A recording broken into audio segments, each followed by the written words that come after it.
दोस्तों, कोरोना का ये समय बहुत लंबा,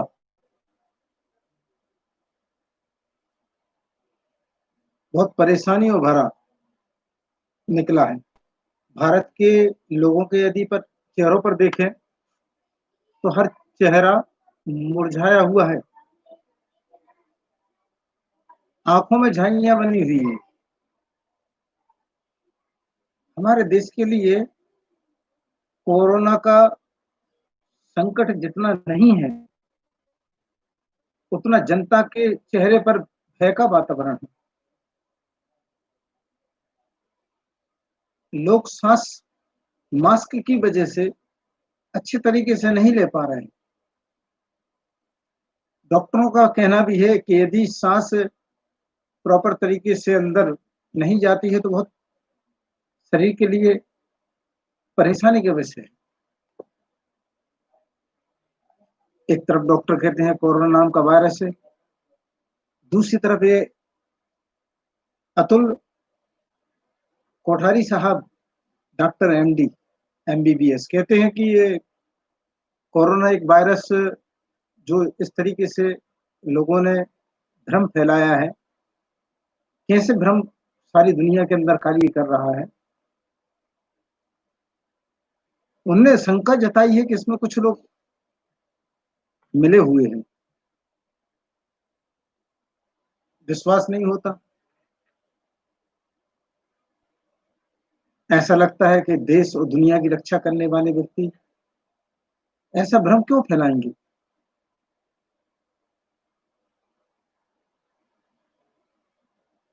आश्चर्यचकित हैं।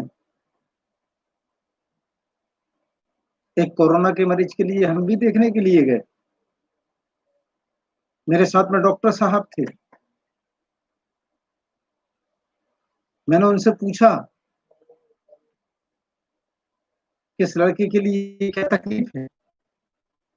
लड़के से भी पूछा। उसका कहना यह था कि मुझे गहरी सांस लेने में तकलीफ हो रही है। तो मैंने कहा कि अक्सर बारिश के मौसम में प्रदूषित पानी आता है, जिसकी वजह से बहुत से बैक्टीरिया हमारे शरीर में चले जाते हैं। उसका संक्रमक जो है हमारे फेफड़ों लंग्स में हो जाता है, जिसके कारण हमारा श्वसन तंत्र, ब्रीथिंग पावर डैमेज हो जाता है। इससे भी हमें परेशानी होती है। तो उनके पिताजी ने ये कहा कि हमने डॉक्टर साहब को दिखाया, उन्होंने कहा है कि कोरोना के लक्षण दिखाई दे रहे हैं। दूसरे दिन मालूम पड़ा कि वो बच्चा जो है क्वारंटाइन हो गया।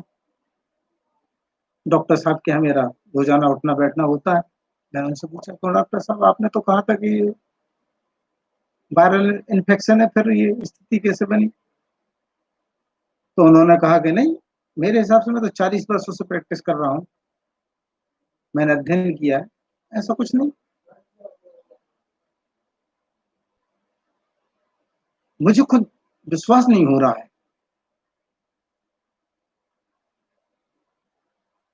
खैर,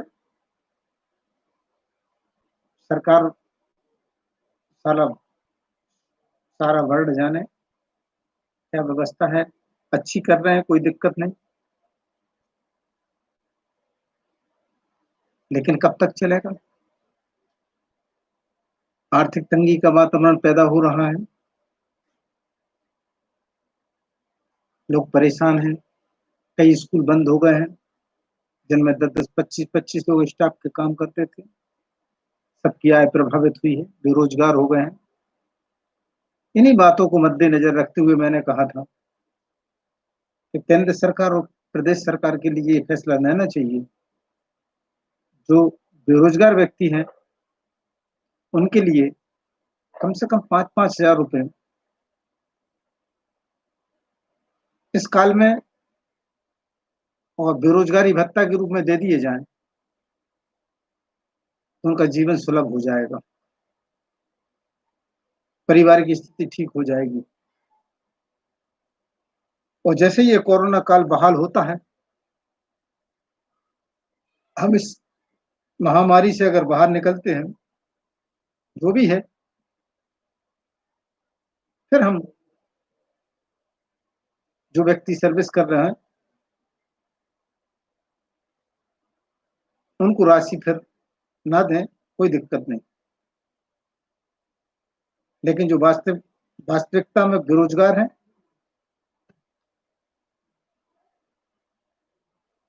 जिनके पास कोई नौकरी नहीं है, ऐसे बेरोजगार भाइयों के लिए 5,000 रुपये मासिक देना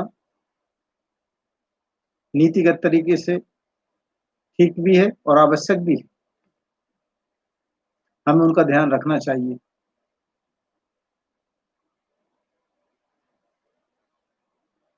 ऑनलाइन प्रक्रिया जो है, किसी भी योजना को लेकर अगर ऑनलाइन प्रक्रिया है,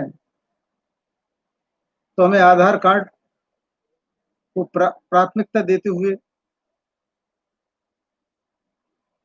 और अन्य डॉक्यूमेंट्स जो उसमें सम्मिलित किए जाते हैं, उनके आधार पे हितग्राही के लिए हितकारी योजना से लाभान्वित कराना, सीधे लाभान्वित कराना, ये भी आवश्यक है। सरकार के लिए ये जवाबदारी डायरेक्ट उनके खातों से जोड़ते हुए कार्य करना चाहिए। सरकार भी नहीं नकार सकती है और डिपार्टमेंट के जो व्यक्ति हैं वो भी नहीं नकार सकते हैं। भ्रष्टाचार है, हमें इसको स्वीकार करना होगा। हमें बहुत से बीच के बिचौलियों के लिए खत्म करना होगा।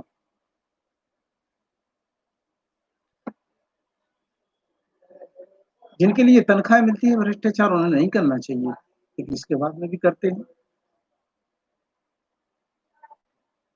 भ्रष्टाचार के कारण न्याय प्रभावित है।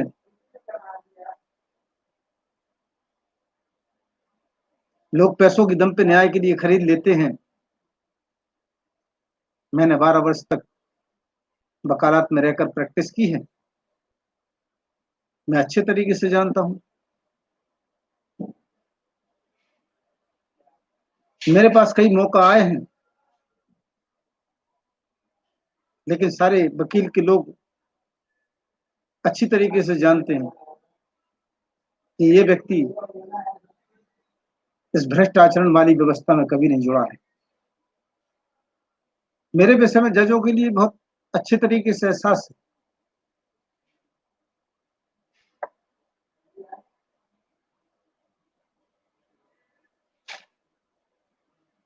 कोई भी आवेदन पर यदि कोई पीड़ित व्यक्ति अनुविभागीय अधिकारी को कोई आवेदन देता है, एसडीओपी को कोई आवेदन देता है, कलेक्टर को कोई आवेदन देता है, थाने में यदि कोई आवेदन देता है, तो उसका तुरंत परीक्षण होना चाहिए। यदि कोई व्यक्ति 181 पे सीएम हेल्पलाइन पे कंप्लेंट करता है, तो अभी होता क्या है कि जो कंप्लेंट करता है, उसकी कंप्लेंट किस विभाग से संबंधित है, उस विभाग के लिए वह कंप्लेंट भेज दी जाती है। भेजने के बाद में संबंधित अधिकारी क्या प्रतिक्रिया जाहिर करता है और उसके आधार पर कंप्लेंट बंद कर दी जाती है। संतुष्टि के लिए यदि पूछा जाता है, तो मालूम पड़ी कि मोबाइल की उपलब्धता न होने के कारण सीएम हेल्पलाइन से 1-2 बार व्यक्ति प्रयास करते हैं और इसके बाद में फोर्स के साथ में वो शिकायत के लिए बंद कर देते हैं। यह वर्तमान की प्रक्रिया है। L1 अधिकारी, फिर L2 अधिकारी, L3 अधिकारी, तमाम दुनिया भर के एक के बाद एक ऐसे करते रहते हैं। लेकिन मेरा कहना यह है कि सीएम हेल्पलाइन में यदि कोई अधिकारी या कर्मचारी ये कहता है कि मैंने परीक्षण किया और परीक्षण के दौरान ये बात मिली, तो उसमें ये पॉइंट भी जोड़ना चाहिए सीए हेल्पलाइन में ये रिकमेंड गवर्नमेंट की तरफ से, कर्मचारी की तरफ से रिकमेंड आई है, तो उससे संबंधित वो व्यक्ति डॉक्यूमेंट सीएम हेल्पलाइन में पेश दोबारा तो कर सके, अलग से शिकायत करना पड़े। ये चीज भी जोड़ना चाहिए उसमें कि ऐसी ऐसी कंप्लेंट आई है, इसमें ये रिकमेंड है। उस रिकमेंड के लिए, उस प्रपत्र के लिए फिर उसमें लोड करने का एक ऑप्शन होना चाहिए। और सीएम हेल्पलाइन में अगर कोई कंप्लेंट करता है तो संबंधित अधिकारी सीएम हेल्पलाइन के अधिकारियों के लिए जवाबदेह होना चाहिए, उसका रिकॉर्ड होना चाहिए। अब 90% कंप्लेंट्स केवल इसलिए जो है उनके निराकरण नहीं होते हैं, उनमें केवल अधिकारी अपना मत प्रस्तुत कर देते हैं, उसी आधार पर वो कंप्लेंट्स बंद हो जाती हैं। और जो जिस तरीके से ये सीएम हेल्पलाइन का उद्देश्य है, आम पब्लिक के लिए स्वतंत्र तरीके से अपनी शिकायत के लिए यदि कोई अधिकारी नहीं सुनता है तो उसकी कंप्लेंट करने का प्रावधान है सीएम हेल्पलाइन। एक सहायता केंद्र अच्छा है, बहुत बढ़िया है, लेकिन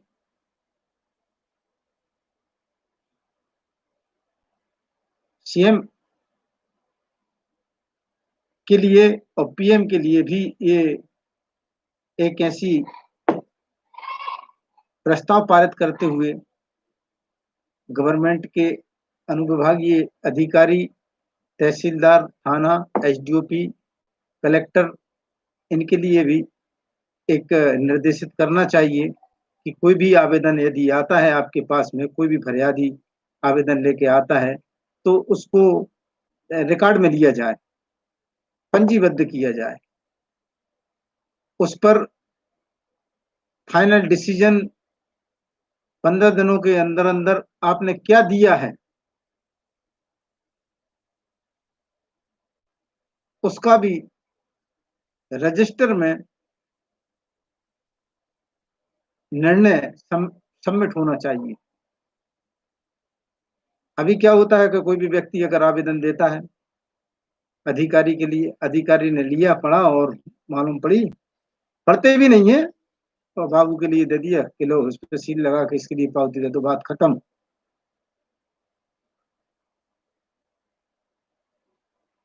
मौके पर सत्यता की अगर खोज होगी,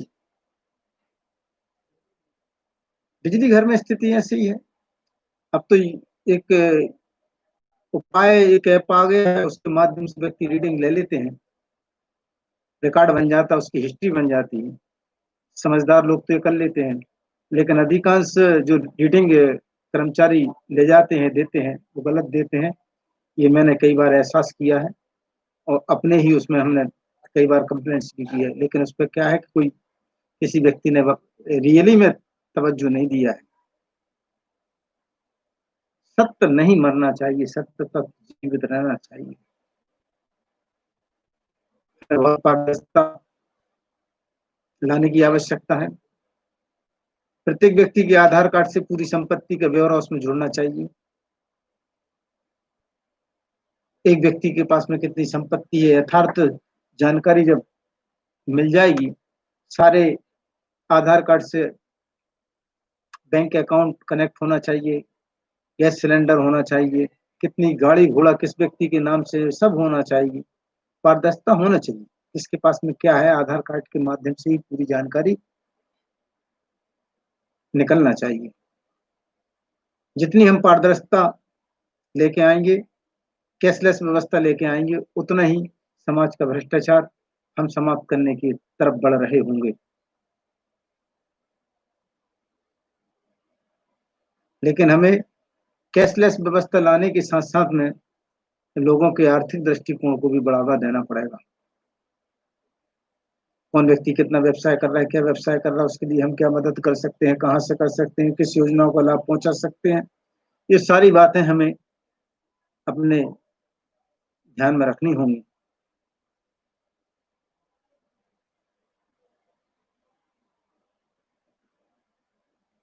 आय के साधन क्या है, विधिवत तरीके से क्या काम कर रहा है कौन व्यक्ति, बहुत से व्यक्ति ऐसे हैं जैसे वकालत करते हैं, कोई व्यक्ति वकालत नहीं करते, वकील कहलाते हैं, समाज में दूसरा कार्य कर रहे हैं। कितनी आय है, वास्तविक आय कितनी है? दो प्रकार की आय होती है, एक फेक आय होती है, एक वास्तविक आय होती है। कुछ लोग क्रेडिट कार्ड बनवाने के लिए अपने रिटर्न भरते हैं, 3 साल 5 साल भरते रहते हैं। इनकम टैक्स वकील कहता है 5 लाख रुपए की आय इनकम लिखाइए आप, तो आपका क्रेडिट कार्ड अच्छा बन जाएगा। और वास्तविकता में उसकी आय 25-50 हजार रुपए, 60 हजार रुपए सालाना है। ऐसी स्थिति बनती है।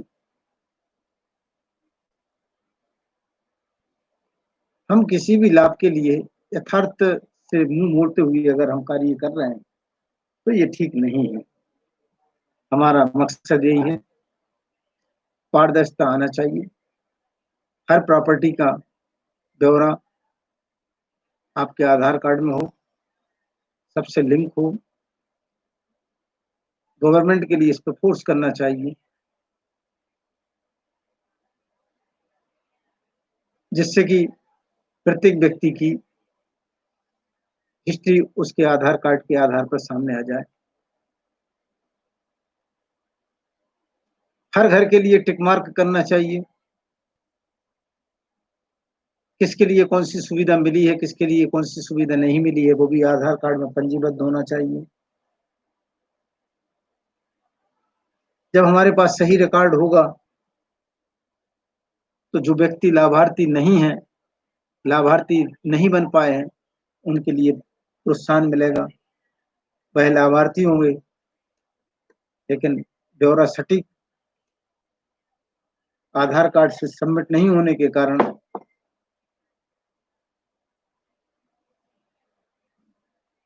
इसमें भी फिर धांधलियाई हो जाती है। धांधलियाई ना हो ऐसा हमें प्रयास करना है।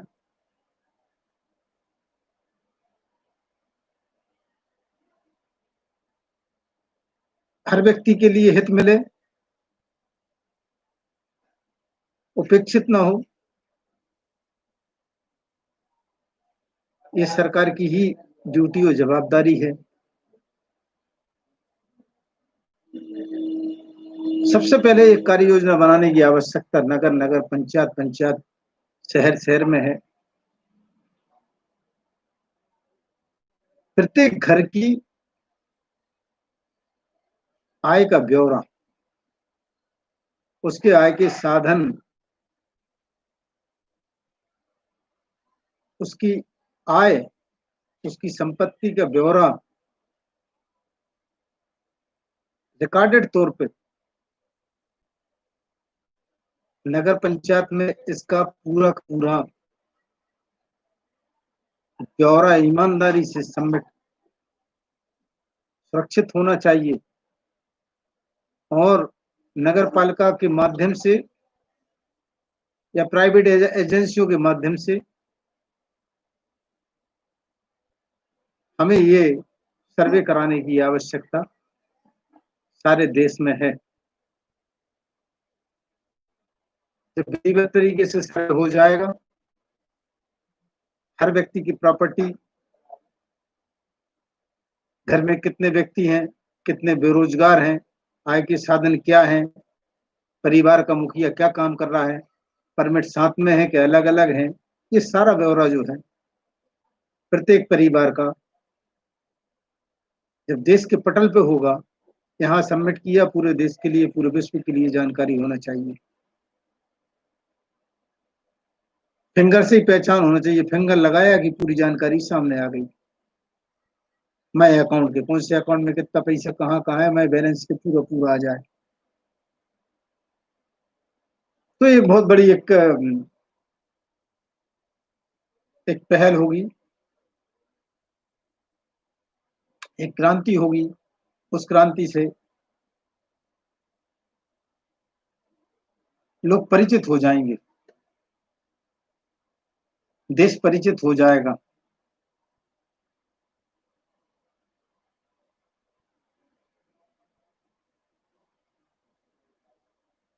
लेकिन अभी तात्कालिक निर्णय आया है कि आधार कार्ड की प्राथमिकता को खत्म कर देंगे। न्यायालय ने आदेश दिया है कि बैंक में आधार कार्ड आवश्यक नहीं होगा। अकाउंट से लिंक कराने में आधार कार्ड के लिए नकारा है, मोबाइल नंबर के लिए नकार दिया है। ये अगर इस प्रकार का न्यायालय निर्णय दे रही है तो न्यायालय की ये पारदर्शिता देश की व्यवस्था को पारदर्शी बनाने के लिए न्यायालय को सोचने पर विवश होना चाहिए, दोबारा से विचार करना चाहिए।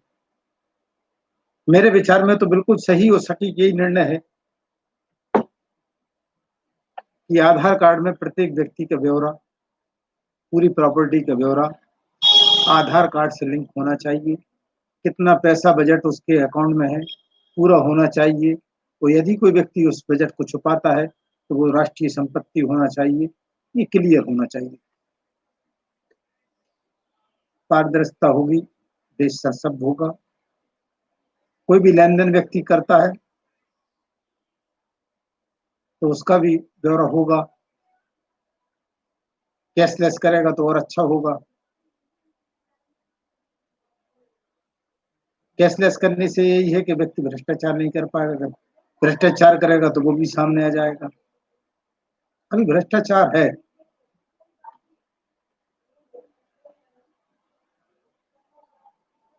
लोगों को प्रधानमंत्री आवास योजना का लाभ नहीं मिल पा रहा है।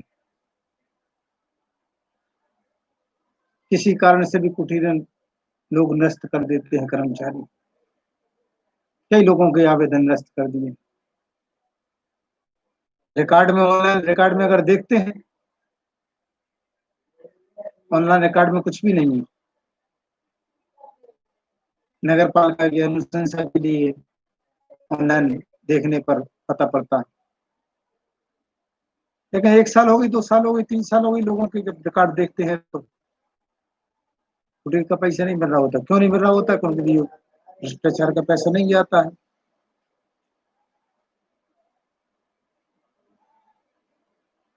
भ्रष्टाचार का पैसा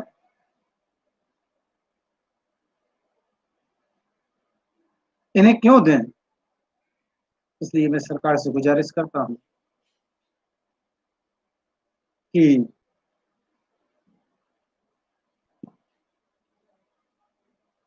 लाभार्थी के खाते में सीधे सीधे पैसे डालने का प्रबंध यदि मोदी सरकार और राज्य सरकार करें तो ये जनता के हित में होगा। जहां तक कर्मचारी की बात है, कर्मचारी के लिए ऑलरेडी सैलरी 50,000 से ऊपर मिल रही है। गरीब को क्या मिल रहा है? मध्यम वर्ग के लिए, व्यक्ति के लिए क्या मिल रहा है?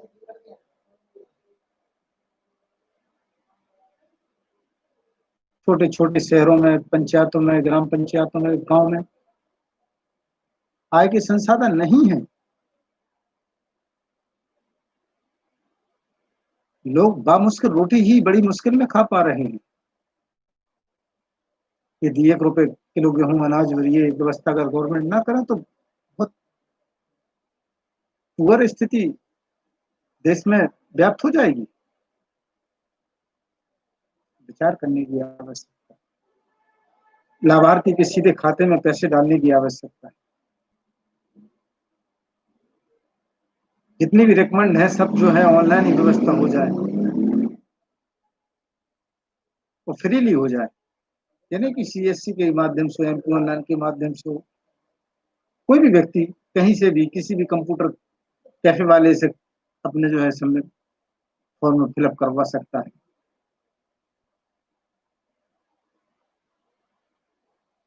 तभी राष्ट्र हित होगा। यही मैं निवेदन करना चाहता हूँ। थैंक्स, धन्यवाद, नमस्कार।